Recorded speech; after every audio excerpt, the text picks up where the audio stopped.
kita telah putuskan untuk meneruskan Kongres Ekonomi Bumiputera. Tapi saya tegaskan, apa bedanya?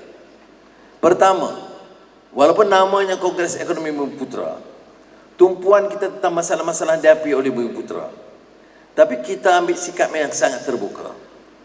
Kita akan pertahankan permasalahan salah guna tumpuan kepada kroni yang dilakukan sebelum ini. Mesti ada kesediaan untuk menghadapi, mengemukakan cadangan-cadangan baru. Ya.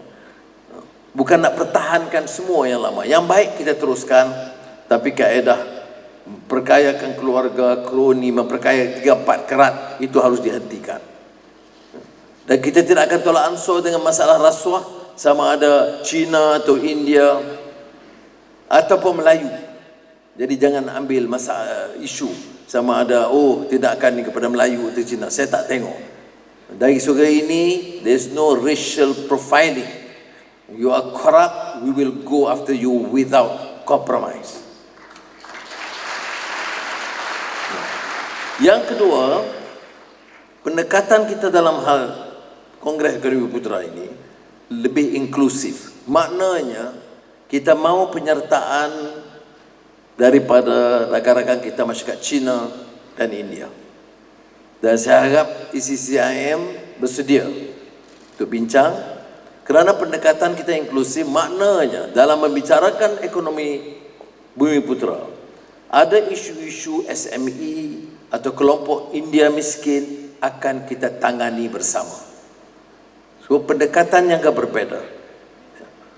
Saya tegaskan semula apa yang kita lakukan. Umpamanya tahun lalu saya kata semua sekolah daif, sekolah dalam kedudukan yang buruk atau lemah atau tandas yang rosak, seluruh negara, sama ada sekolah kebangsaan, sekolah Cina, sekolah Tamil, sekolah agama, sekolah kerajaan atau sekolah bantuan modal, kita bantu semua.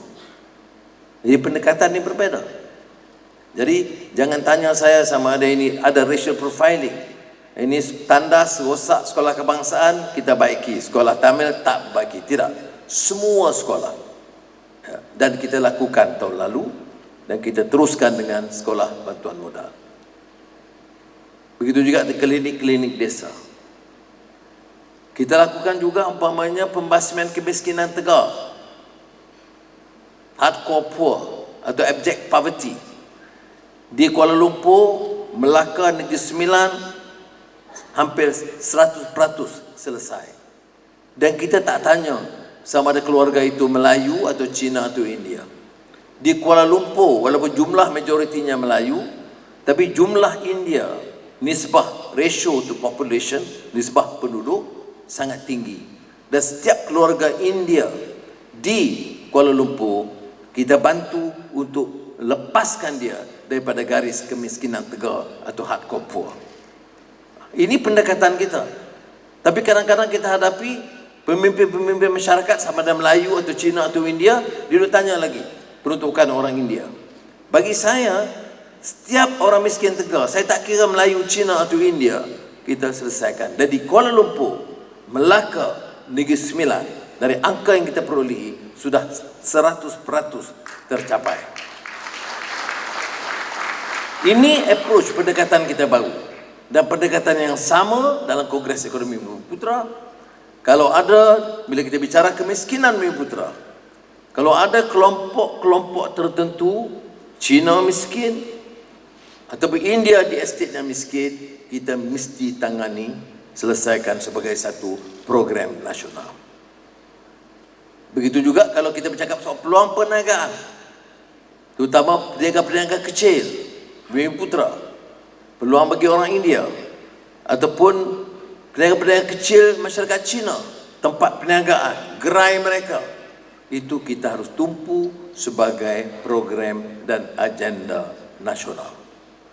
Sebab itu saya minta supaya penyertaan dalam kongres ini bukan saja daripada syarikat Bumiputera, tetapi daripada syarikat-syarikat Cina. Minggu depan saya akan undang pemimpin daripada Dewan Perniagaan Melayu, Cina, India untuk bersama untuk bagi pandangan dan input supaya kongres ini tidak dianggap eksklusif.